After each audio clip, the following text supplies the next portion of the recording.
Hamdan wa syukronillah wala haula wala quwata illa billah amma ba'd. Yang sama-sama kita cintai Bapak Gubernur. Jadi ada pepatah Arab mengatakan begini, Pak. Kulla syai'in idza kasura rahusa ilal adaba.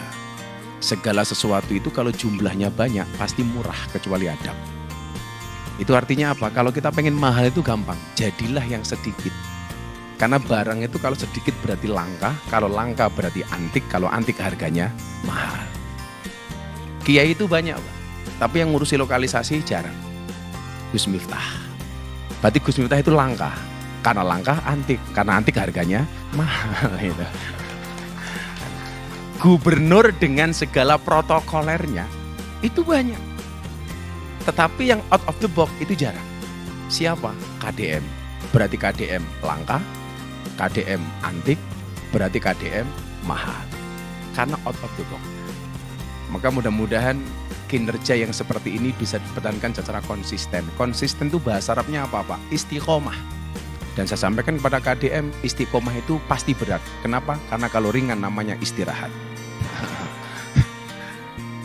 Jajaran direksi, Pak Yusuf, saya yakin para istri itu bangga punya suami yang bekerja di bank BJB. Kenapa? Karena perempuan tuh hatinya seperti rekening bank. Nggak mungkin berbunga kalau nggak ada saldonya. Jajaran komisaris, Pak Rudi, Bosmen, sahabat saya, Bang Helmi, sahabat saya. Oh, naikin dikit.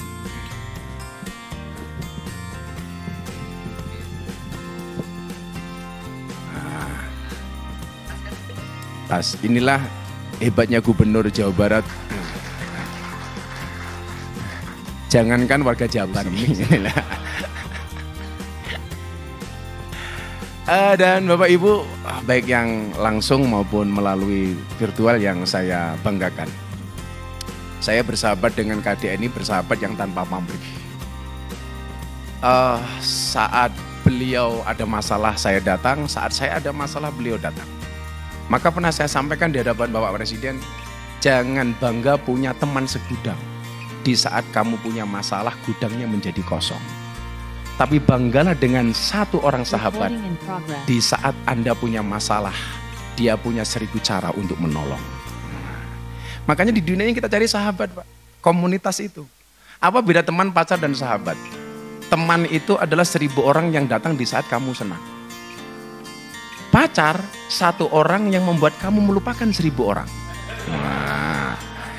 Yang kita cari bukan teman, bukan pacar, tapi sahabat. Siapa itu sahabat? 1 orang yang tetap bertahan di saat 1000 orang meninggalkan kita. Nah, maka dalam konteks itu, kita senang punya sahabat seperti seorang KDM. Yang tadi ketika berbicara Brahma dan Sudra. Brahma itu berbicara ide, Pak. Sudra itu berbicara orang. Maka duduklah saat ide itu dibicarakan, pergilah saat orang mulai dibicarakan. Kita tadi mendengar sambutan Pak Gubernur yang dibicarakan semuanya ide, Pak. Karena ini karakter orang Brahma, bukan orang Sudra. Yang dibicarakan ide-ide besar. Maka dengan model kepemimpinan seperti ini kita punya optimisme. Apa sih bedanya orang optimis sama pesimis? Saya pikir bedanya cuma sederhana, Pak. Optimis itu orang yang melihat peluang dalam masalah, sementara orang pesimis melihat masalah dalam peluang. Kalau orang optimis ketika melihat botol itu isi airnya tinggal separuh, dia mengatakan alhamdulillah masih separuh. Itu optimis, yang dilihat lebihnya. Sementara orang pesimis akan mengatakan botolnya, airnya tinggal separuh, hanya separuh. Yang satu mengatakan masih, yang satu mengatakan tinggal. Di bawah kepemimpinan KDM saya pikir kalau hanya untuk membesarkan Bank Jabar, apalagi punya komisaris sekelas Bosman, ya kan? Bosnya men, gitu kan. Walaupun kita mohon maaf Pak Komisaris, Bang Helmi, Bosman, Pak Rudi, kita duduk di atas kursi yang sama, tapi dengan amplop yang berbeda.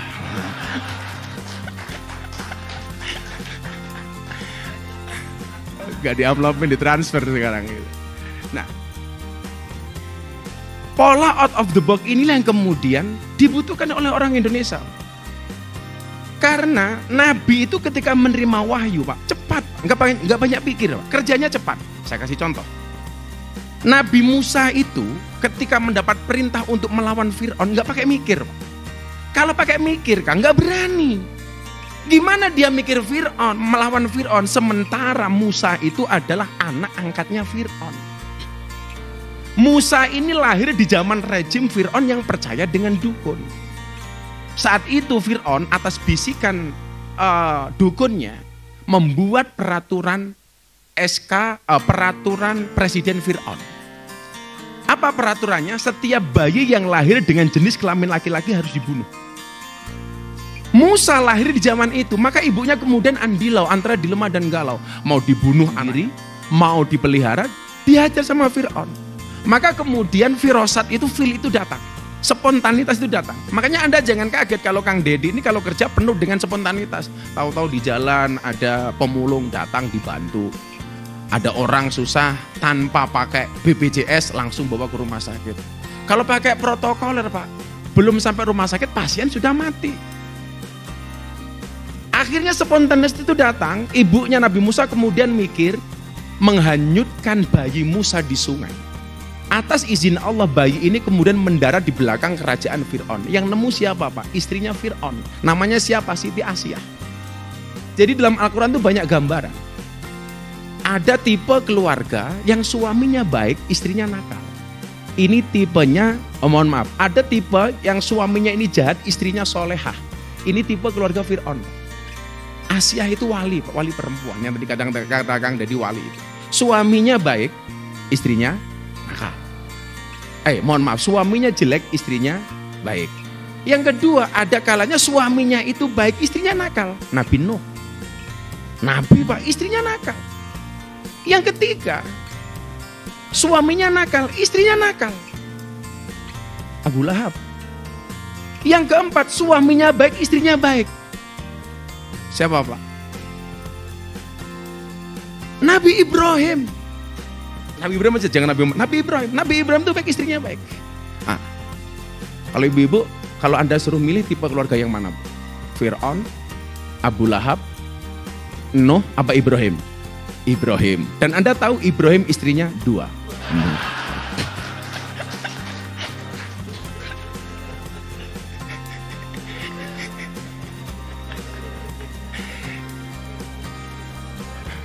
Ibu-ibu langsung bilang, nggak jadi Ibrahim Pak, Fir'aun juga nggak apa-apa.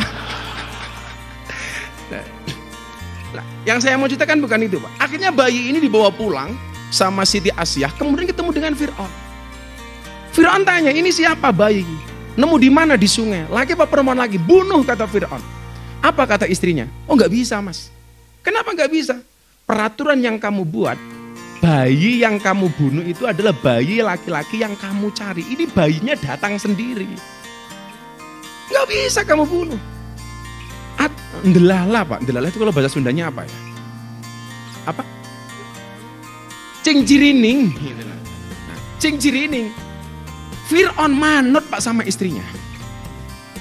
Maka sejarah mencatat, sejak saat itulah suami kalah dari istri Pak. Gitu loh. Fir'aun aja kalah bosmen gitu loh, sama istrinya itu. Maka saya benci dengan Fir'aun bukan karena Fir'aun mengaku Tuhan Pak, tapi gara-gara itu suami terjajah oleh istri Pak gitu loh.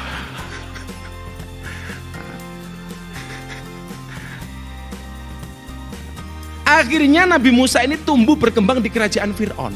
Inilah dalil Bang Helmi soal toleransi dan moderasi di Indonesia, bahwa orang Islam itu boleh menerima sumbangan dari orang non-Islam. Orang non-Islam juga boleh menerima pemberian dari orang Islam. Kalau seandainya pemberian orang non-Islam itu ditolak oleh orang Islam dikatakan haram, mohon maaf. Berarti tumbuh kembangnya darah dan dagingnya Nabi Musa itu haram. Yang makani Fir'aun Pak. Ini moderasi Pak, toleransi. Maka saya bilang sama Presiden, Pak nggak bisa. Kalau kemudian orang mengatakan pemberian dari orang non-Islam itu haram, dari mana? Kalau pemberian dari orang non-Islam itu haram, nggak mungkin Pak Nabi Muhammad itu tidak pernah menerima pemberian apapun dari pamannya yang namanya Abu Lahab. Namanya paman Bang, ya seminimal ngasih permen kurma 1 lah. Masa haram? Makanya kalau Anda mau mencari rezeki yang paling halal gampang Pak. Ada hujan, nggak usah lewat talang, nggak usah lewat genteng, langsung Anda tadai pakai mulut Pak. Langsung dari langit. Itu adalah rezeki yang 100% halal. Walaupun saya sering bilang bosman, saya bilang mengatakan begini KDM. Orang Indonesia itu aneh. Anehnya di mana? Orang Indonesia itu takut haram kalau dalam bentuk makanan. tapi nggak pernah takut kalau dalam bentuk uang. Ayo. Kalau orang dikasih babi, haram. Dikasih uang, nggak pernah tanya ini uang dari mana. Halal, halal haram, hantam, itulah Pak kira-kira. Jadi kalau dalam bentuk makanan kita itu takut Pak. Ini babi.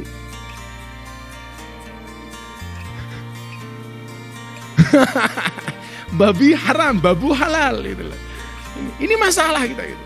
Nah, akhirnya singkat cerita, si Musa ini kemudian pada waktu yang ditentukan Allah perintahkan, Musa kamu perang melawan Fir'aun. Cepat Pak kerjanya, perang, gak pakai mikir. Kalau dia pakai mikir Pak, ya mesti kalah Pak. Kalah pasukan, kalah kekayaan, kalah segala-galanya. Yang dibutuhkan pemimpin hari ini apa? Spontanitas dan kecepatan. Fir'aun ketika Musa diperintahkan perang melawan Fir'aun, siap saya laksanakan. Pertanyaannya kemudian, Musa menang apa kalah? Kalah Pak. Buktinya lari. Kalau menang ngapain lari? Begitu dia lari ketemu lautan. Pilihannya cuma dua Pak. Lari dia masuk lautan, kembali dihajar sama Fir'aun. Begitu mereka berdua berhadapan-hadapan, Musa dan Fir'aun, apa yang membedakan di antara keduanya? Bedanya cuma satu. Sehebat-hebatnya Fir'aun merasa dirinya adalah Tuhan, sementara selemah-lemahnya Musa di dalam hatinya ada Tuhan. Maka kemudian apa yang terjadi? The power of kepepet Pak. Akhirnya Musa menang. Jadi kalau ada orang mengatakan KDM itu Pasundan, Wiwitan macam-macam, dia nggak berketuhanan. Salah Pak. Orang itu ketika punya nalar cepat ketika bekerja. Kenapa? Karena dia meyakini akan ada pertolongan Tuhan di dalamnya. Makanya beliau berani cepat. Nggak dianggap berkonsultasi, nggak ada urusan. Nggak ada hajian dulu. Karena beliau punya prinsip. Manusia punya kendala, Allah punya kendali. Masyarakat Jabar punya masalah, KDM punya solusi. Wah. Bang Helmi, itu yang buat mahal tuh ya itu loh. Tapi tidak punya istri. Kalau soal itu urusan pribadi karena curhatnya sama saya. Nah, cepat Pak. Nabi Ibrahim ketika diperintah oleh Allah ini mau korban, potong leher anakmu Ismail, nggak pakai mikir Pak. Nggak pakai mikir. Tetapi kecepatan Nabi Ibrahim melaksanakan perintah Tuhan, Allah berikan kejutan kepada Nabi Ibrahim dengan leher Ismail yang diganti dengan seekor domba. Nabi Ibrahim ketika harus berperang melawan Namrud nggak pakai mikir Pak. Tapi begitu dia dibakar oleh Namrud, Allah katakan dalam Al-Quran, Qulna ya narukuni bardan wa salaman ala Ibrahim. Api yang harusnya rasanya panas menjadi dingin. Nabi Muhammad ketika diperintah hijrah, kalau pakai logika mikir Pak, keluarganya semuanya di Mekah. Kenapa dia harus berpindah ke Madinah? Tapi yang dilakukan Nabi Muhammad kecepatan melaksanakan perintah Tuhan. Dia berangkat ke Madinah dan Nabi Muhammad dikejutkan dengan kota Madinah menjadi kota ternyaman di dunia. Artinya apa? Yang dilakukan oleh KDM dengan segala kecepatannya, akurasi dan sebagainya. Jangan katakan ini orang yang percaya dengan Tuhan, nikah dengan segoro kidul dan sebagainya. Karena dia meyakini hasbunallah wa ni'mal wakil, ni'mal maula wa ni'man nasir. Pertolongan Tuhan itu nyata bagi hambanya yang bekerja dengan ikhlas. Makanya ketika dia dimusuhi, kan lucu Pak. Ide-ide dari Jawa Barat yang musuhi tokoh-tokoh nasional. Saya bilang sama kamu, a man without enemies is a man without qualities. Kalau manusia nggak punya musuh berarti dia tidak punya kualitas. Maka lakukanlah kerja Kang Deddy dengan cara yang ikhlas tadi beliau bilang. Ikhlas itu apa?